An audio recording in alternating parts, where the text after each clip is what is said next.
Assalamualaikum warahmatullahi wabarakatuh. Salam jumpa dengan wong santun. Kali ini saya ingin membahas tentang waktu-waktu yang mustajabah dalam berdoa.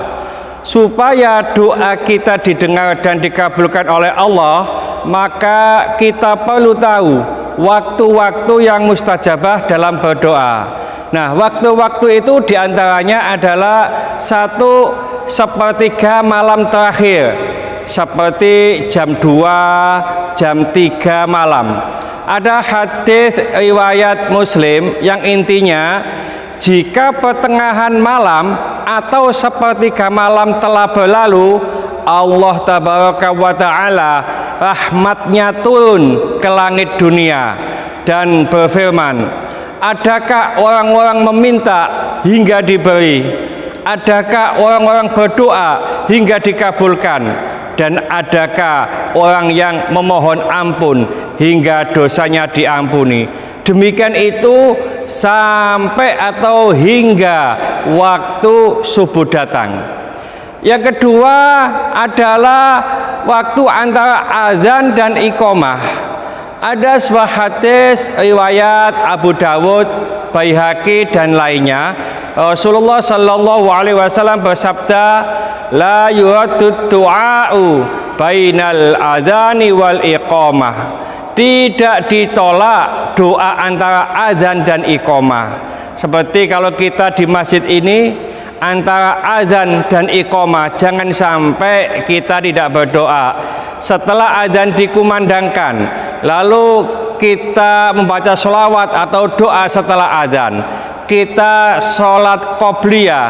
Setelah sholat qobliyah jangan sampai kita tidak berdoa, karena antara azan dan iqamah itulah waktu-waktu yang mustajabah. Yang ketiga adalah setelah sholat fardu di masjid. Tadi kita telah selesai sholat asar, alhamdulillah kami mengimami. Lalu setelah sholat fardu kita berdoa.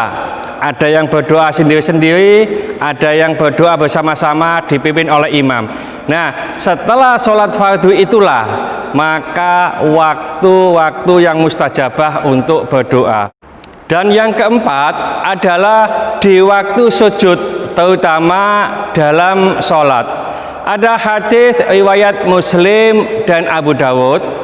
Rasulullah Shallallahu Alaihi Wasallam pernah bersabda, aqrabu ma yakunul abdu min rabbih, sedekat-dekat seorang hamba dengan Tuhannya, wa huwa sajidun, maka ia dalam keadaan sujud. Fakthiru ad-du'a, maka perbanyaklah membaca doa. Jadi kalau waktu sujud, utamanya sujud di dalam sholat, kita perbanyak membaca doa. Dengan bahasa apa?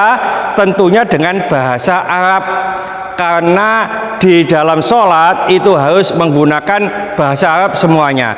Bagaimana kalau doa dengan bahasa ajam atau bahasa selain Arab? Maka diperkenankan apabila doanya hanya di dalam hati.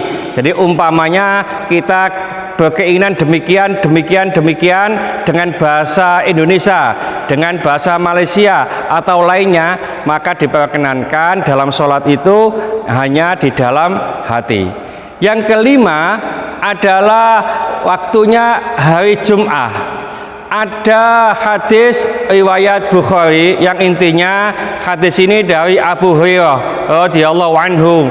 Ia berkata, Abu Qasim Shallallahu Alaihi Wasallam, maksudnya adalah Rasulullah, pernah bersabda, pada hari Jum'ah terdapat waktu yang tidak seorang hamba muslim sholat yang meminta kebaikan kepada Allah, kecuali Allah akan mengabulkannya. Beliau memberi isyarat dengan tangannya. Kami berkata, yaitu beliau menyempitkan. Artinya menyempitkan itu waktunya hanya sedikit. Yang keenam adalah hari Arafah di Padang Arafah, yaitu tanggal 9 Dzulhijjah, tepatnya setelah matahari lengser atau setelah sholat zuhur sampai menjelang maghrib. Itulah waktu yang sangat mustajabah, adanya hanya di padang Arafah. Yang ketujuh yaitu hari-hari di bulan Ramadan.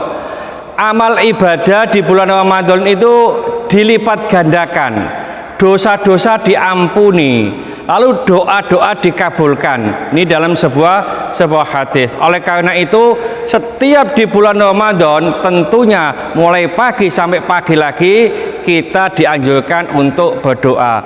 Yang kedelapan yaitu waktu duduknya khotib antara dua khutbah Jumat. Maksudnya waktu sholat Jumat, khotib setelah khutbah pertama sampai khutbah kedua lalu duduk, itu sampai sholat Jumat. Itu waktu yang mustajabah. Dalam hadis riwayat Muslim dan Abu Dawud diriwayatkan, hadis ini dari Abu Burdah bin Abu Musa al-Asy'ari. Ia berkata, Abdullah bin Umar bertanya kepadaku, apakah kamu pernah mendengar ayahmu meriwayatkan hadis dari Rasulullah Sallallahu Alaihi Wasallam perihal satu waktu yang mustajabah pada hari Jumat?